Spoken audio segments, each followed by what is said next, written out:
Seja BTG+. Baixe o app e peça seu cartão.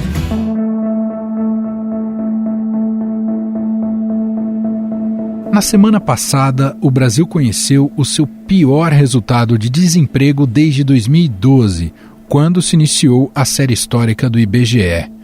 Hoje, são 14 milhões e 800 mil pessoas sem trabalho no país, o que significa uma taxa de 14,7% da população brasileira. No setor privado, houve uma queda de 3 milhões e 500 mil trabalhadores com carteira assinada. Já em trabalhos domésticos, essa categoria reduziu em 1 milhão de pessoas.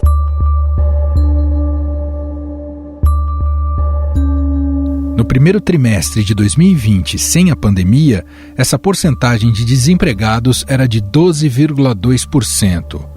A chegada da Covid-19 ao Brasil atingiu em cheio o mercado de trabalho, principalmente o comércio e as indústrias, como explica Adriana Berengui, analista do IBGE. Da contratação de trabalhadores, muitos deles em atividades temporárias no comércio ou nos serviços, e com a virada do ano, com a chegada do primeiro trimestre do ano seguinte, parte desses trabalhadores, eles são dispensados. Conforme o levantamento, o desemprego foi puxado por duas grandes regiões: Norte, onde a taxa é de 14,8%, e Nordeste, onde o indicador é de 18,6%. O órgão também mostrou que a soma do contingente de desocupados com o de subempregados, que tem número insuficiente de horas trabalhadas, chega a 33 milhões e 200 mil, outro recorde preocupante, com aumento de 1 milhão e 200 mil em relação ao período janeiro-março de 2020. Em 2020, estados do Norte e do Nordeste foram impactados pelo auxílio emergencial. A suspensão do benefício no primeiro trimestre de 2021 é apontada como um dos motivos que levaram mais pessoas a buscar emprego. Mas existe outro fator que pode tornar o momento da economia no Brasil uma bomba relógio: a inflação. O IPCA 15, conhecido como a prévia da inflação, apresentou em maio alta de 0,44% e acumula 3,27% no ano, como explica a pesquisadora do Instituto de Pesquisa Econômica Aplicada, Maria Andréia Lameiras. Essa surpresa inflacionária com os preços monitorados no início do ano fez com que a projeção do Grupo de Conjuntura do IPEA para este conjunto de bens e serviços acelerasse de 6,4% para 8,4%. Com isso, o IPCA estimado para 2021 avançou de 4,6% para 5,3%. A projeção do Banco Central aponta inflação de 5,1% no fim de 2021, quase estourando o teto da meta fixado em 5,25%. E o que nós temos dito é que a nossa meta é a inflação, estamos vigilantes à inflação, aos componentes de inflação, ao elemento de dispersão, e que nós vamos fazer o que for preciso para garantir que o Banco Central atinja a sua meta de inflação. Este é Roberto Campos Neto, presidente do Banco Central do Brasil. O maior impacto na prévia da inflação foi o grupo Saúde e Cuidados Pessoais, que subiu 1,23%. Individualmente, o maior impacto veio da alta da energia elétrica, que subiu 2,31%. Sem emprego, não há renda, e a ajuda governamental, como o auxílio emergencial de R$ 250, é quase nada diante do preço dos alimentos e serviços que sofrem os efeitos inflacionários. Na semana passada, o Brasil foi destaque na CNN americana, que apontou que o país já vive uma das piores recessões de sua história.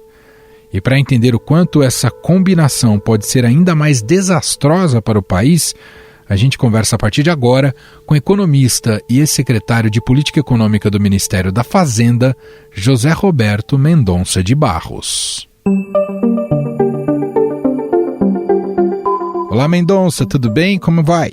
Tudo bem, e você, Manuel? tudo certo. Mendonça, há neste momento um certo otimismo com a atividade econômica no primeiro trimestre aqui no Brasil. Já tem gente, inclusive, revisando aí suas projeções até para 5% de crescimento do PIB.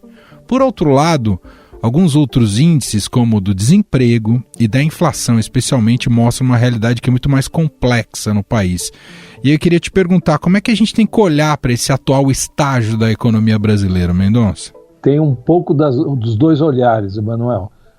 Primeiro, é real que no primeiro trimestre, especialmente em janeiro e fevereiro, a economia brasileira surpreendeu positivamente, muito mais resistente, né? E nós mesmos, que projetávamos uma queda no primeiro trimestre, revisamos essa queda para praticamente zero. E que no segundo trimestre tem também alguns indicadores positivos. É isso que levou muita gente a revisar e, como você mencionou, um otimismo que fala em até 5%. Eu acho isso um prematuro e excessivo.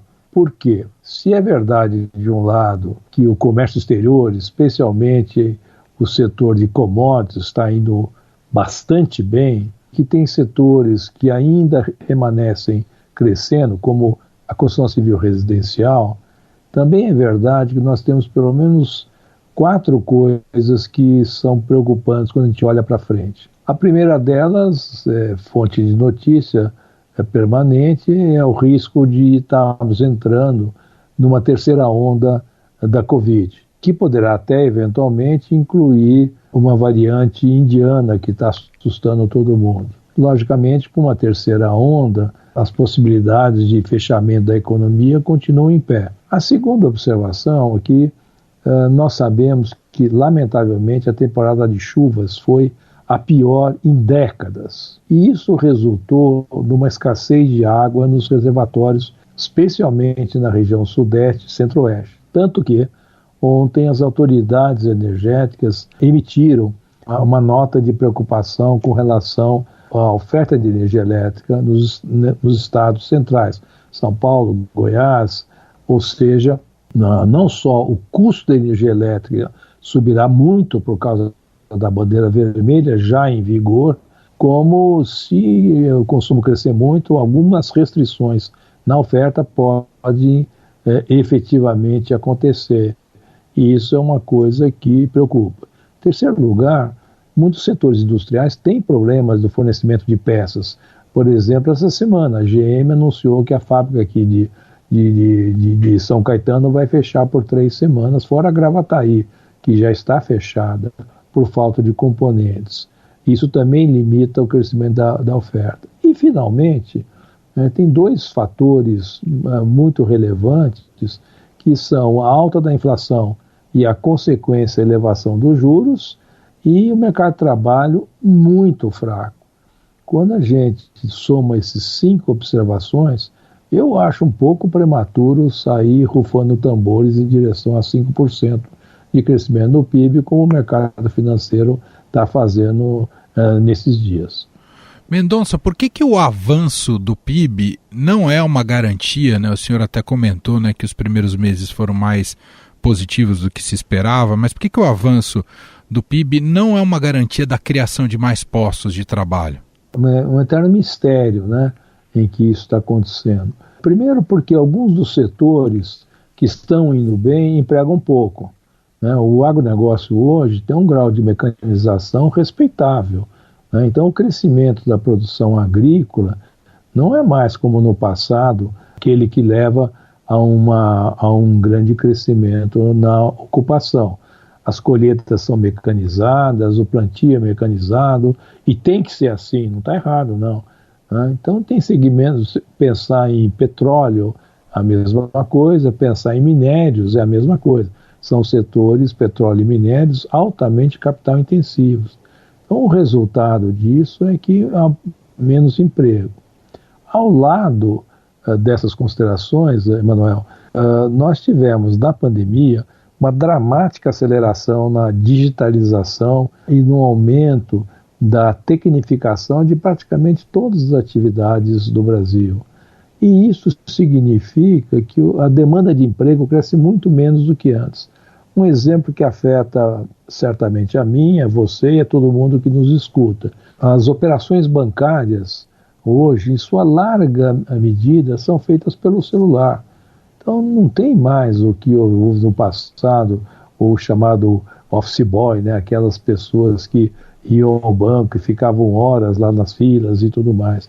Você precisa muito menos gente por conta disso. E, além do que, nós estamos falando de um crescimento em cima de uma queda de 4% no ano passado. Então, até recuperar, ocupar as pessoas que ainda se mantiveram no emprego, demora, né? Porque tem muita capacidade ociosa no sistema. Por isso que tem essa assimetria. Tem uma parte do mercado de trabalho que está muito forte, por exemplo, analista de dados, todo o pessoal de TI, a demanda está muito além da oferta. Mas tem a imensa maioria das pessoas, especialmente aquelas menor estudo, menor qualificação e menor experiência, para as quais o mercado de trabalho está fraco. Mas eu vou só lembrar que nessa recuperação do PIB, o que fica para trás é serviços, né? Até porque a maior parte dos serviços exige presença. E o que emprega mesmo são pequenas empresas e serviços, né? Porque aí não tem o grau de automação é muito menor e esses segmentos estão para trás. Para essa camada mais pobre da população brasileira, torna-se um momento ainda mais dramático, né, Mendonça? Porque se une essa falta de empregos com inflação em alta, muitas vezes a inflação atingindo alimentos, torna-se um cenário muito difícil para grande parte da nossa população, não é, Mendonça? Totalmente verdade, porque essa elevação da inflação tem sido particularmente cruel com os orçamentos mais limitados, mais modestos, com as camadas mais pobres. Se pegarmos os dados até agora, que subiu, como você mencionou, muito alimentos, né? E aí na cesta de alimentos subiu tudo. Então não tem para onde correr, né? Que não é que subiu o produto mais sofisticado, você migra para o mais baixo. Né? Subiu um pouco de tudo, a começar do arroz e feijão. Né? Então não é fácil você migrar disso. Segunda coisa que subiu muito é tudo que está ligado à área energética. Então, onde chama atenção o gás de cozinha. São 10 meses consecutivos de crescimento no preço do gás de cozinha. Né? Ele já cresceu mais de 20% e, dependendo do lugar, até mais do que isso. Aí essa falta de chuva leva à bandeira vermelha. E com isso, o preço da energia elétrica sobe muito. E, finalmente, o custo do material de construção, lembrando que o ano passado, com a época boa do voucher, muitas famílias de renda mais baixa fizeram pequenas reformas, né, o chamado consumo formiguinha e tudo mais, só que os setores mais afetados por alta de preço é o material de construção. O IGPM, recém-divulgado, mostrou uma alta no material de construção de 27% em 12 meses. Uau. Sem contar que muita coisa está em falta. Então, você não tem para onde correr, né? Se você pegar um orçamento popular, mas não tem muito para onde correr. Por exemplo, o voucher deste ano, em média R$250, não é só que é muito menor que o de 600, é imensamente menor se você corrigir pela alta de preços, né? Ele não compra 40% de uma cesta básica, né? Isso deve vir a pressionar ainda mais o governo federal para pensar uma nova etapa de pagamento de auxílio emergencial, Mendonça? Certamente a renovação por mais tempo, né? E acho que isso já se fala no Congresso, né? Vocês noticiam. Eu acho que pelo menos, se não o aumento do valor por conta de restrições fiscais, mas você tem um maior número de meses onde isso será distribuído. O senhor comentou, né, sobre o quanto a agropecuária brasileira, a produção agropecuária brasileira passou por um processo importante, né, de desenvolvimento, sofisticação e é responsável por grande parte do PIB brasileiro. Por que a nossa indústria não acompanha essa mesma retomada, ou melhor, esse crescimento do agro no Brasil, Mendonça? Essa é uma pergunta central para o futuro da economia brasileira, para a qual a resposta ainda não está totalmente clara. A minha observação está no seguinte sentido. Eu vou fazer uma comparação com o agronegócio, que cresceu muito. Por que tem esse desempenho tão fantástico do agronegócio? Além do fato, obviamente, que nós temos terra, sol, água e gente, mas também se aplicaria no outro setor. Uma análise das últimas décadas mostra que o agronegócio cresceu tendo base 2 pernas.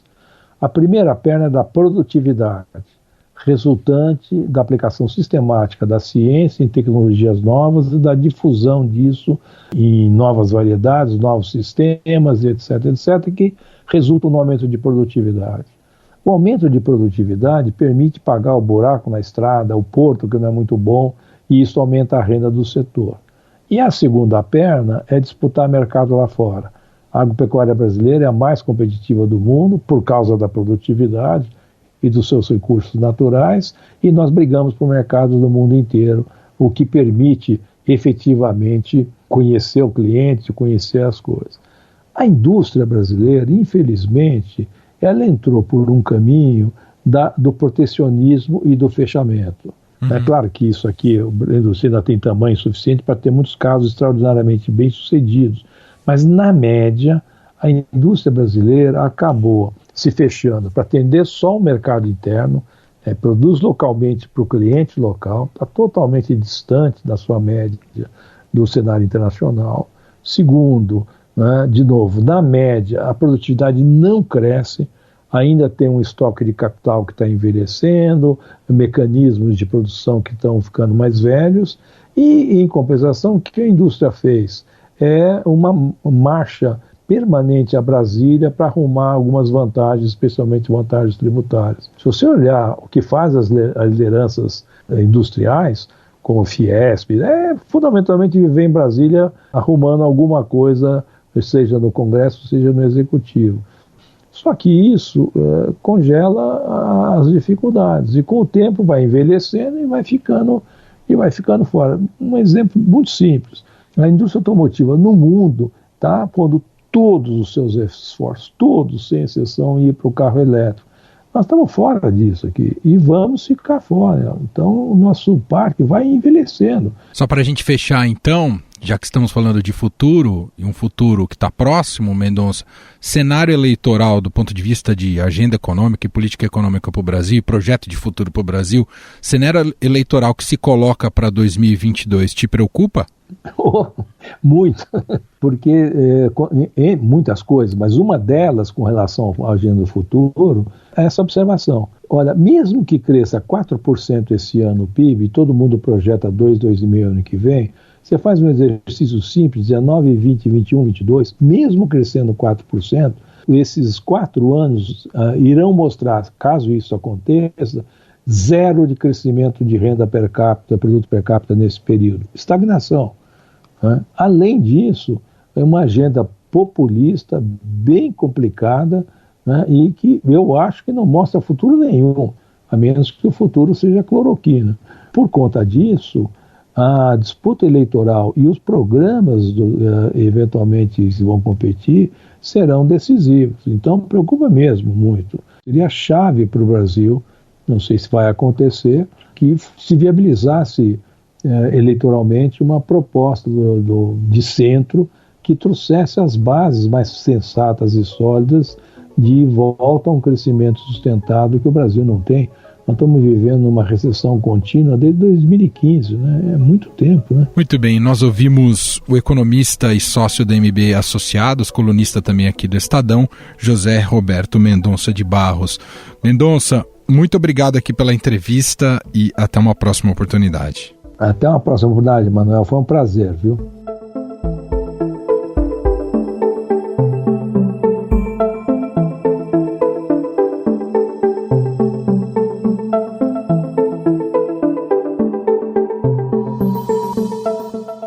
Em 15 segundos voltamos e vamos analisar quais medidas poderão ser tomadas para que o Brasil consiga sair dessa situação preocupante de desemprego e inflação. No BTG+, você pode deixar tudo do seu jeito. Escolha o design do cartão, os benefícios, tenha cashback em investimentos e faça pagamentos direto pelo celular. BTG+, inove seu jeito de usar banco. Baixe o app. Estadão Notícias.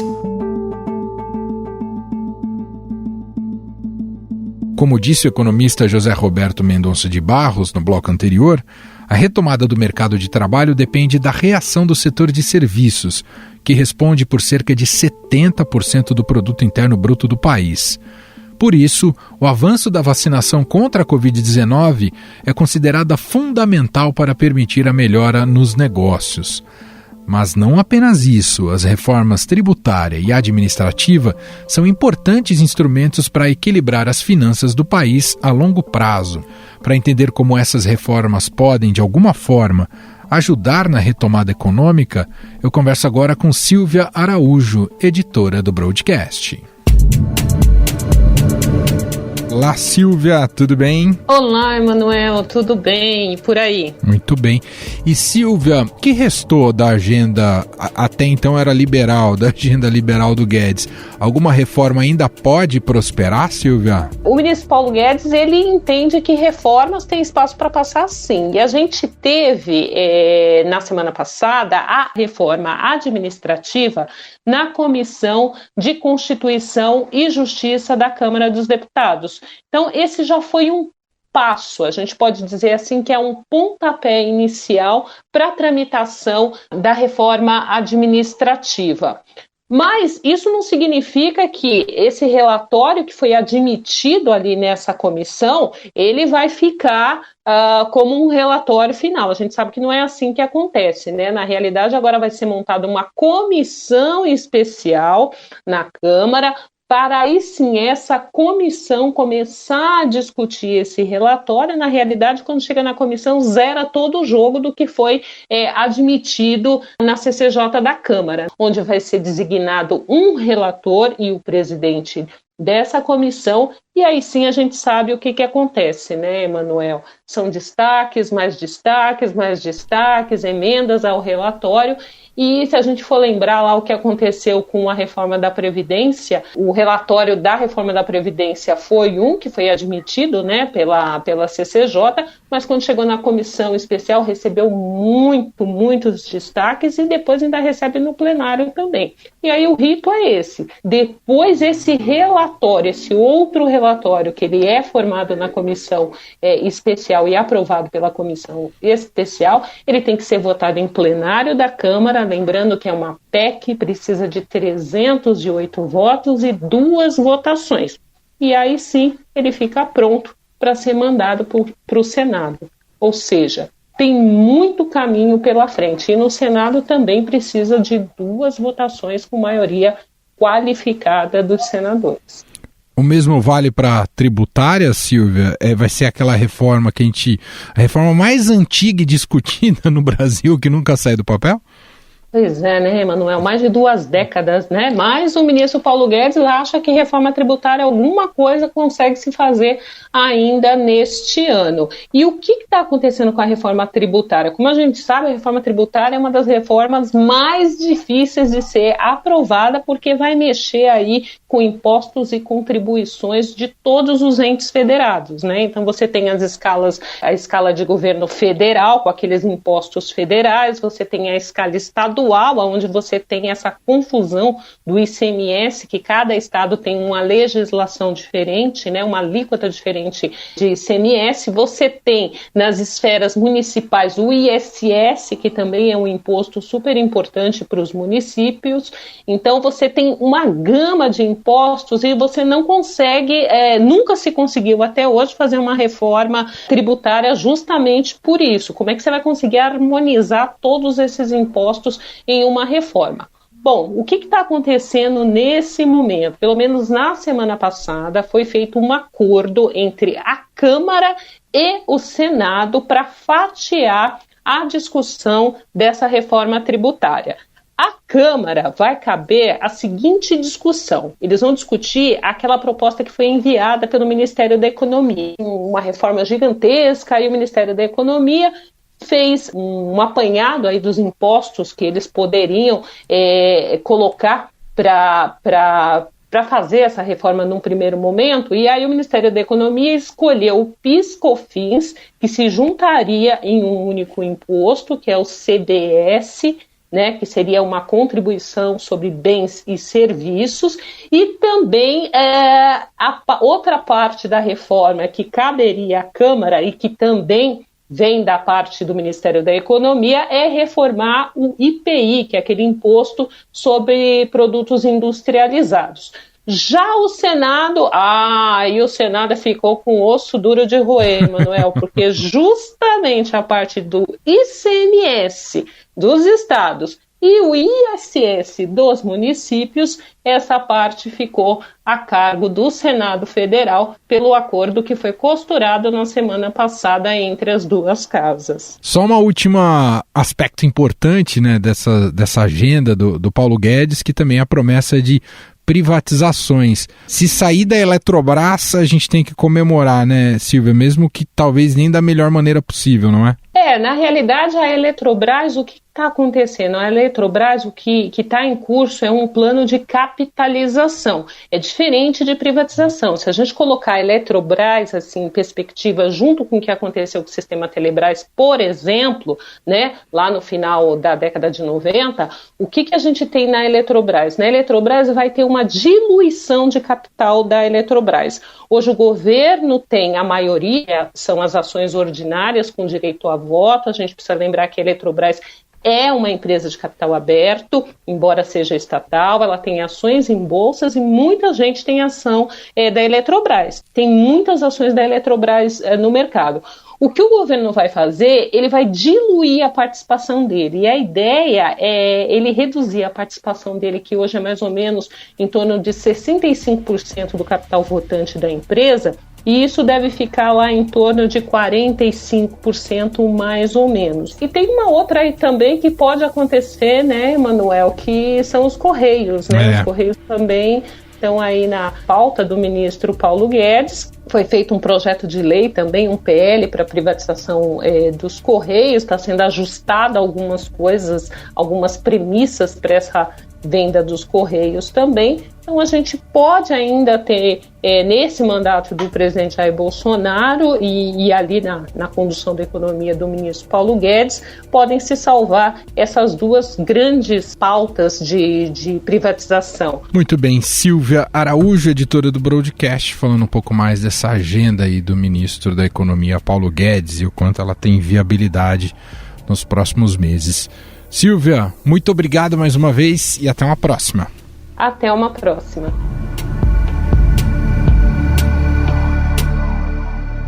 Estadão Notícias.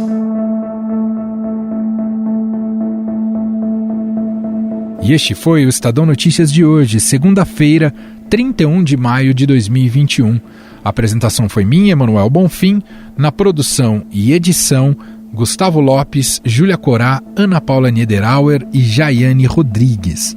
A montagem é de Moacir Biasi e o diretor de jornalismo do Grupo Estado, João Fábio Caminuto. Escreva pra gente, podcast@estadão.com. Um abraço para você, uma excelente semana e até mais.